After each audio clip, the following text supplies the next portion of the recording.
민주당이 내란 세력으로부터 정권을 탈환했고 이에 내년 지방선거가 매우 기대되는 상황입니다. 특히 다른 곳도 다른 곳이지만 수도 서울을 다시 가져와야 하는데 와신상담한 민주당에서 생각지도 못한 놀라운 서울시장 카드를 준비하는 것 같습니다. 일반 유권자들에게 내년 지방선거는 아직 먼 미래의 이야기일 수도 있습니다. 그러나 사실상 정치권에선 이미 내년 지방선거는 시작됐습니다. 역시나 내년 지방선거를 가장 벼르고 있는 당은 민주당으로 최근 가장 큰 전투인 대선에서 승리했고 이재명 대통령도 대통령직을 훌륭히 수행하고 있기에 방심은 금물이지만 대승이 어느 정도 예상되고는 있습니다. 다만 내년 지선에서 민주당이 단순히 대승을 거두는 것보다 더 중요한 것은 핵심 승부처 및 험지들에서 당선되어 문자 그대로 완벽한 행정권력 교체를 이뤄내는 것입니다.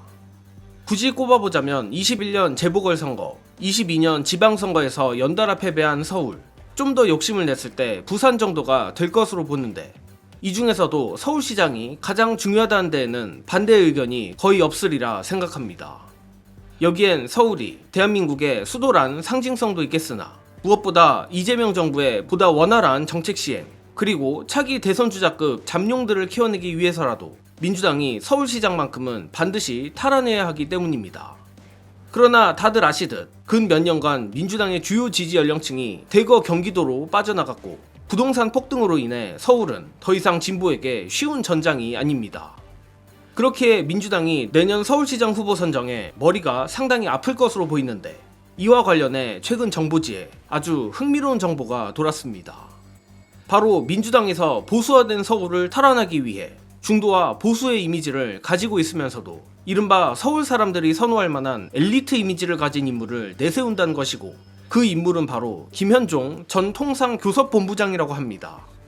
일단 해당 받은 글 전문을 공유드리자면 위와 같은데 냉정하게 말해 이 받은 글의 출처가 서울시장을 노리는 김현종 측인지 아니면 정말로 해당 논의가 민주당 내에서 돌기에 나온 건지는 모르겠습니다만 정예능으로선 솔직히 꽤 구미가 당기는 카드란 것을 부정하기 어렵습니다. 안 그래도 김현종 전 본부장이 지난 대선 기간 이재명 캠프에 합류한 것을 두고 이재명 정부의 외교 안보 라인에 중용될 것이란 관측이 많았지만 결과적으로 그렇게 되진 않았고 이재명 대통령이 김현종이란 거물을 어떻게 쓰려는지 다소 궁금하기도 했었습니다. 그런데 김현종을 서울시장 카드로 쓴다고 생각하면 이른바 아다리가 딱딱 맞아들어가는 게 사실입니다. 특히 이는 김현종이라서 더욱 이해가 가는 측면이 있습니다. 이미 옛날 얘기이긴 하지만 과거 22년 지방선거 당시 송영길 전 대표가 출마한 서울시장 선거에 원래는 송 대표를 포함한 3명의 후보가 있었다고 하며 바로 박영선, 송영길, 그리고 강경화 전 외교부 장관이었다고 합니다. 물론 정확한 순위나 공천 과정은 정예능도 모르지만 당시 당내 여론조사에서 강경화 전 장관의 경쟁력이 상당히 높게 나왔다 하고 특히 강남 3구에서 경쟁력이 강했다고 합니다. 바로 이 지점이 중요한 부분입니다.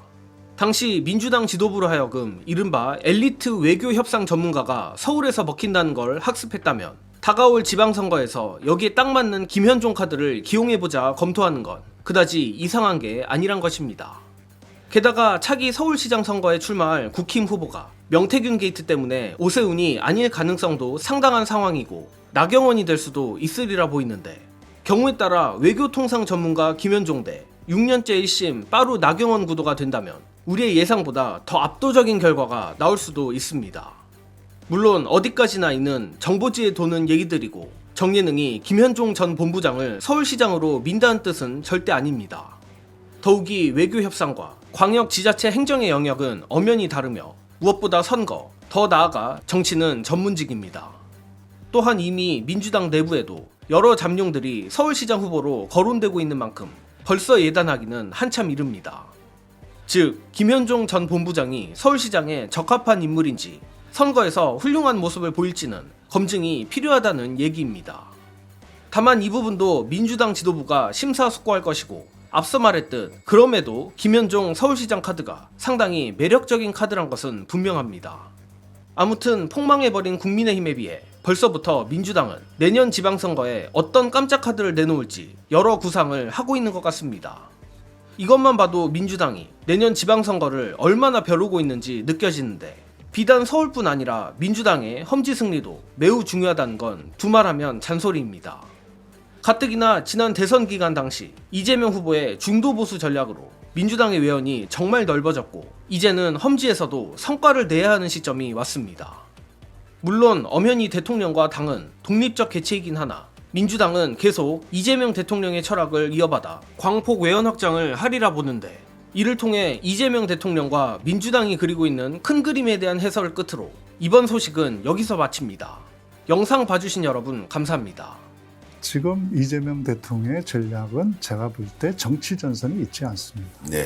정치 지형을 바꾸려고 하고 있는 예. 것이고, 성남시에서처럼 경기도에서처럼 일을 잘해서, 그리고 좋은 사람들을 빼내서 이쪽 줄에 세우는 것, 그래서 저쪽 줄을 뒤에서부터 허물어뜨리는 것, 그렇게 해서 적어도 다음 선거 때는 부울경 정도는 떼어내는 것, 그렇게 하면 정말 강남과 대구 경북 정도 남는 그 지형을 만들어서 국민들이 합리적인 길을 가도록, 욕심만이 있고 능력은 없는 집단이 더 이상 대등한 전선을 칠 수 없게 만들려고 하는 게 저는 이재명 대통령의 전략이라고 생각합니다. 이 와중에 내란의 옹호 세력들이 나왔는데도 40%를 득표하지 않습니다. 네. 이 지형에서 선거를 치르면 다음 선거에서 더 나을 결과가 나올까요? 이걸 바꿔놔야지. 바꿔놓으려면 압도적으로 잘해야 하고, 그러려면 지금의 전선을 무너뜨려야 돼요. 우리 편만 가지고 우리끼리만 하자. 그렇게 해서 전선이 무너집니까? 그걸 무너뜨리겠다고 하는 게 저는 이재명 대통령의 전략이라고 봅니다.